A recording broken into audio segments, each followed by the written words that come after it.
Good morning and welcome to Coffee Club. My name is Abbie Smith and I am running for mayor of the city of Kokomo. I'm here this morning to answer a personal and a policy question while we have coffee.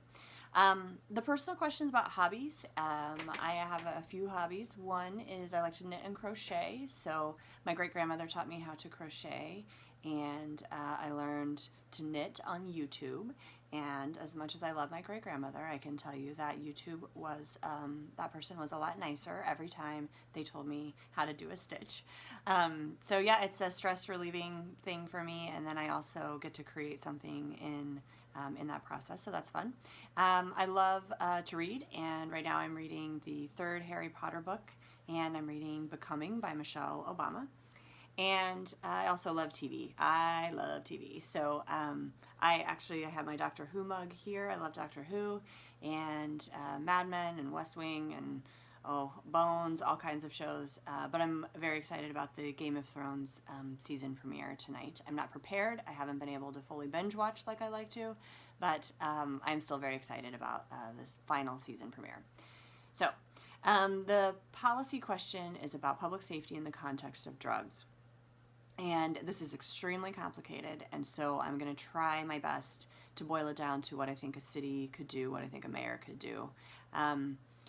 The perfect storm that created the opioid epidemic is, like I said, very complicated, from marketing of big pharmaceutical companies to a piece of misinformation in one study about opioids not being addictive, which we know they are. A change in the business model for drug dealers, much more priority on customer service and keeping people addicted, keeping people coming back to you as a dealer, and then an economic depression that hit the Rust Belt really, really hard. And when people can't, get a good job and they can't take care of their family, they tend to self-medicate. So all of these things plus more kind of coming together and really hitting communities hard, especially in those Rust Belt states like Indiana, Ohio. And so, but it is something that, we can address, but we have to do it from a big picture view. We have to know that multiple pieces have to come together, and there's no magic wand solution for drug addiction and epidemics, and that drugs change all the time. So, we've learned how to say this weird word opioid, but the reality is that has already shifted, and we're looking at meth again and other drugs. So I think that a lot of times we think, doing drugs or dealing drugs, that's a crime, and so that is something that the police need to deal with. And while certainly they're a huge part of the solution and what keeps us safe from this, we cannot put the burden on their shoulders completely. It is absolutely up to us to create communities where people have access to good jobs, they have access to medical care, they have friends and family watching out for them, and we can't, we simply have to share in this burden. So what we know is that early, education about drugs and how bad they are for you, and prevention programs and early intervention programs. So we can't wait until someone, they do a little bit of drugs and it's no big deal. We're talking about hardcore drugs here. We're talking about heroin, drugs that are specifically designed to morph to your own body and exactly replicate your perfect pleasure endorphins. These are the drugs that we're talking about. So, to let it go so far where someone is, fully addicted and chemically dependent on it, we really need to get ahead of it. So, working with community partners to make sure we're working on prevention and education and early intervention programming. And then what we know in terms of treating this kind of chemical dependency is that it takes 4 pieces, according to Health and Human Services, that we could deliver on that make us much more successful. So the first is reducing the stigma. So everybody knows someone who has been affected by this. I myself have a sorority sister, her name was Suzanne, who died of an overdose, and she was a police officer in Indianapolis, and she's so fun, just full of life and such a wonderful person, and also was chemically dependent and addicted and ended up dying of an overdose. So we can pretend that wasn't the Suzanne that we knew and loved, but yes, she was. That Suzanne was the Suzanne that we knew and loved.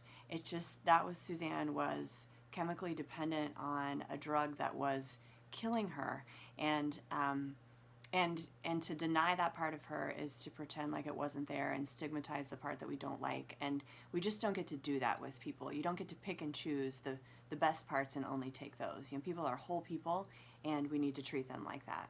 So destigmatizing that and accepting people for the situation they're in, and holding their hand and taking them forward is step one.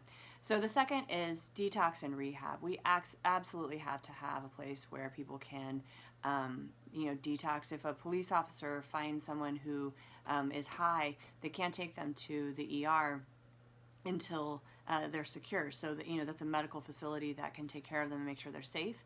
But the officer has to stay there for security reasons. So you can't take them to the jail because they're not prepared to medically protect that person, make sure that they're safe, even though it's secure. So we're in this place where we need somewhere that is a medical facility that is secure enough to protect people when a police officer makes an arrest or finds someone who is currently under the influence. So and then rehabilitation, and I know that's very expensive, but to not have a place where people can rehabilitate and take the time that they need to recover, it is an essential piece of this puzzle.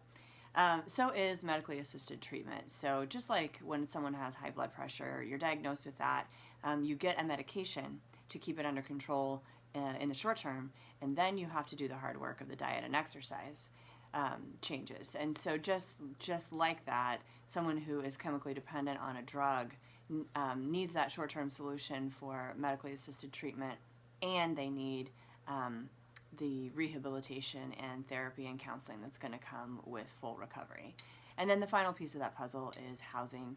If people don't have a place to go back to that is safe and secure and sober, then they're much more likely to go back into that chemical dependency.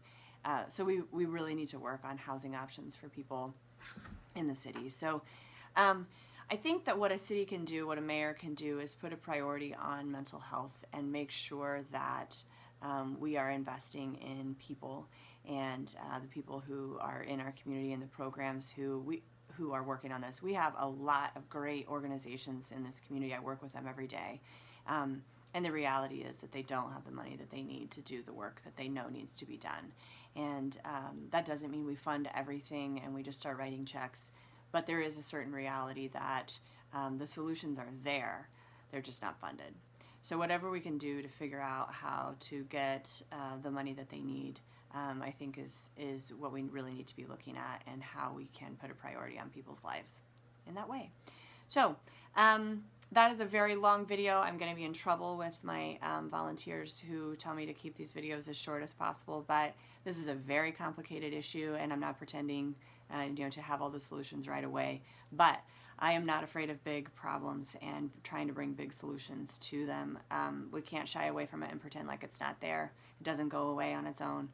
We got to dig in and face forward. So thank you very much if you've made it to the end of this video, and I will see you all soon.